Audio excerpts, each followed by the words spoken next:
November 12, 1943, a cramped office in the Bendler Block, Berlin. The building at 76 Titzufer housed the nerve center of German Army intelligence operations, where two of the Wehr's most accomplished analysts were about to confront a truth that would shatter every assumption the German High Command held about their enemy. Colonel Reinhard Gehlen, head of Foreign Armies East, sat across from his counterpart, Colonel Alexis von Röhne, who led Foreign Armies West. Both men had reached their positions through demonstrated analytical brilliance and meticulous attention to detail. Both had spent years tracking enemy capabilities with professional precision, and both were now staring at documents that represented something far more devastating than any battlefield defeat. Between them lay a stack of papers that appeared unremarkable, standard American military logistics reports captured during recent operations in Italy. The forms were bureaucratic, mundane, even filled with columns of numbers recording supplies delivered, consumed, and requisitioned. Nothing about their appearance suggested they contained information that would prove the mathematical impossibility of German victory. Yet the numbers they contained represented an industrial reality so overwhelming that both officers had spent the previous week cross-referencing sources, checking calculations, and searching desperately for errors that would make the figures less apocalyptic. Von Röhne's hands trembled slightly as he pushed the top document across the desk. It was a simple supply requisition form from the American Fifth Army in Italy, listing monthly delivery targets for a single American corps operating in the Italian theatre. The form was stamp dated, signed by multiple logistics officers, clearly authentic. Gehlen studied the figures in silence, his face growing pale as he absorbed their implications. The Americans were delivering more ammunition to one corps in 1 month than the entire Wehrmacht received on the Eastern Front during the same period. He looked up at von Röhne, searching his colleague's face for some indication. This was error or deception. Von Röhne's expression offered no comfort. He had already worked through the same calculations, reached the same conclusions, and spent 3 sleepless nights hoping he was wrong. "This cannot be accurate," Gehlen said quietly, though his tone carried no conviction. He was not stating a belief, but expressing a wish, the desperate hope that reality might somehow be less terrible than the evidence suggested. Von Röhne pulled another document from the stack. I thought the same. "This is a fuel delivery report for the same corps covering a single month of operations. They received 3.22 million gall of gasoline and 800,000 gall of diesel." He paused, letting the numbers settle. "I compared this to our own fuel allocations. Army Group Center, with 3 full armies and over 500,000 men, receives less fuel in a month than this one American corps." The two men had spent the past week engaged in exactly this kind of comparison, cross-referencing captured American documents with German logistics reports, interrogations with aerial reconnaissance data, agent reports from neutral countries with analysis of captured equipment. Every source confirmed the same impossible truth. America was not just outproducing Germany. They were operating on a scale that defied comprehension, on a level that made German industrial capacity look medieval by comparison. The numbers told a story that no amount of courage, tactical brilliance, or ideological fervor could overcome. Germany was fighting against arithmetic itself, and arithmetic always wins. The journey to this moment of terrible clarity had begun months earlier, but its roots stretched back years into fundamental miscalculations about American industrial potential. The German intelligence services had tracked Allied industrial capacity since before the war, compiling reports on factory locations, production capabilities, and resource availability, but they had consistently catastrophically underestimated what America could achieve when fully mobilized. This was not mere incompetence. The assumptions built into German strategic thinking, shaped by Nazi racial ideology and Germany's own industrial experience, made American industrial power seem impossible, even fantastical. Germany's own wartime experience coloured everything they believed about industrial production.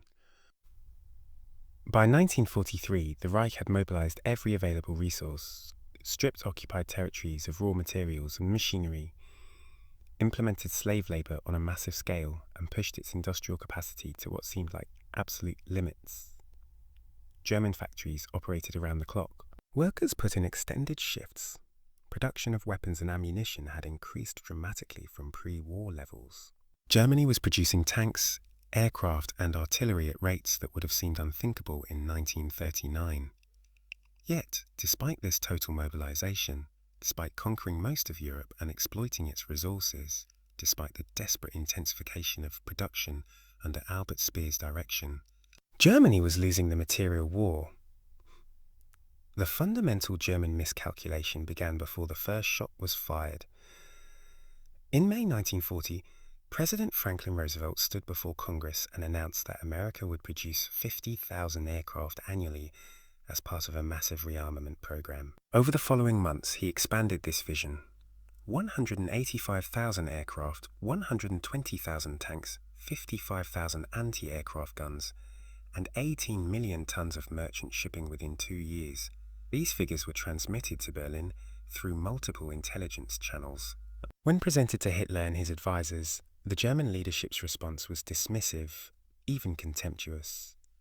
The numbers were obviously American propaganda, they concluded, designed to intimidate Germany and boost Allied morale. The assessment seemed entirely reasonable based on available data. In 1939, American military aircraft production totaled fewer than 3,000 planes annually. The US Army ranked 18th in the world in size, smaller than Portugal's. American tanks were obsolete designs, few in number. The US Navy, while substantial, was divided between two oceans and focused on coastal defense rather than power projection. How could a nation with such limited military capacity suddenly increase production 60-fold in just 2 years? It violated every principle of industrial mobilization that German experience had established. Building factories took years.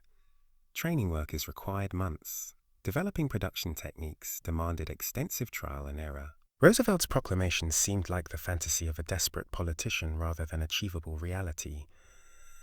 Reich Marshal Hermann Göring, head of the Luftwaffe and one of Hitler's closest advisors, reportedly laughed when he heard Roosevelt's announcement. While this account comes from secondary sources rather than contemporary German documents, multiple historians cite Göring stating that Americans could only make refrigerators and razor blades and could never produce the military equipment necessary to defeat Germany.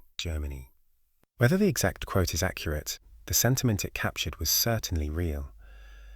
German leadership genuinely believed American industrial capacity was unsuited for military production. This assessment seems supported by observable facts. America excelled at producing consumer goods, automobiles, household appliances, but military equipment required different expertise, different organizational structures, different engineering approaches. German industry had been preparing for war since 1933. How could American consumer goods manufacturers possibly match German military industrial capacity? The Germans failed to understand something fundamental about American industrial potential that would prove decisive. The Great Depression had idled massive amounts of industrial infrastructure across the United States. Factories sat empty or underutilized. Millions of skilled workers remained unemployed or underemployed. Machine tools that could produce components for automobiles, tractors, or refrigerators sat idle or operated at reduced capacity. What looked like economic weakness was actually enormous reserve capacity waiting to be activated. When Roosevelt called for military mobilization, he was not asking American industry to build entirely new capability from nothing. He was asking them to convert existing factories, rehire laid-off workers, and redirect machinery that was already built, installed, and proven. The infrastructure for industrial mobilization already existed, requiring only redirection rather than creation. Germany, by contrast, had no such reserve. By 1940, German industry was already operating at near capacity. The Nazi regime had been rearming since 1933, steadily expanding military production year. There was little idle capacity to activate, few unemployed skilled workers to rehire, minimal machinery sitting unused. German expansion could only come through building new factories from scratch, conquering territories with existing industrial capacity, or exploiting slave labor. Each of these approaches took years to implement and faced inherent limitations. The fundamental difference in starting positions. American unused capacity versus German full utilization meant that America could scale up production far faster than Germany could match and on a far larger base. The German intelligence services, particularly Foreign Armies West under Colonel von Rohner, had the institutional responsibility for tracking Allied capabilities. Von Rohner came from aristocratic Prussian military lineage. His family had served Germany for generations. He embodied the professional Prussian officer class. Methodical, detail-oriented, co-objective analysis. His organization collected information from multiple sources, including Luftwaffe reconnaissance flights, signals, intelligence from radio intercepts, agent networks operating in neutral countries, systematic interrogation of captured prisoners, and documents captured during military operations. Throughout 1941 and 1942, as America entered the war and began mobilizing, the intelligence picture reaching Berlin remained incomplete and confusing. Reports of American production capacity varied wildly depending on source and method. Some indicated massive increases in output, factories running multiple shifts, tens of thousands of aircraft rolling off assembly lines. Other reports suggested continued economic struggles, labor disputes, inefficient production methods, equipment of inferior quality. The German High Command chose to believe the more comforting assessments, the ones that aligned with their preconceptions about American weakness. This selective acceptance of intelligence was not unique to the Germans. All military organizations tend to favor information confirming existing beliefs over data, challenging core assumptions. But, in Germany's case, the cost of this cognitive bias would prove catastrophic. After all, Germany was winning in 1941 and early 1942. The Wehrmacht had conquered Poland in weeks, France in 6 weeks, Yugoslavia in 11 days. German forces occupied Norway, Denmark, the Netherlands, Belgium, most of France, significant portions of the Soviet Union. The Luftwaffe had proven itself the most formidable air force in the world. German tanks and tactical methods were clearly superior to those of any opponent. German U-boat was sinking Allied shipping faster than it could be replaced, or so Berlin believed. Why should German leadership fear a nation that had not fought a major war since 1918, whose army was tiny, whose tanks were obsolete, whose industrial capacity was oriented toward consumer goods rather than military hardware? This comfortable certainty began developing cracks in North Africa when American forces landed in Operation Torch on November 8, 1942. German commanders expected to face inexperienced troops with inferior equipment who could be quickly defeated and pushed back into the sea. What they encountered was something else entirely. The Americans were indeed inexperienced. That assessment proved accurate. Early engagements, particularly the Battle of Kasserine Pass in February 1943, resulted in humiliating American defeats. German forces drove American units back over 50 m, killed over 1,000 American soldiers, captured substantial numbers of prisoners, and seized significant quantities of equipment. German tactical superiority was demonstrated conclusively. But something about the American forces troubled experienced German commanders.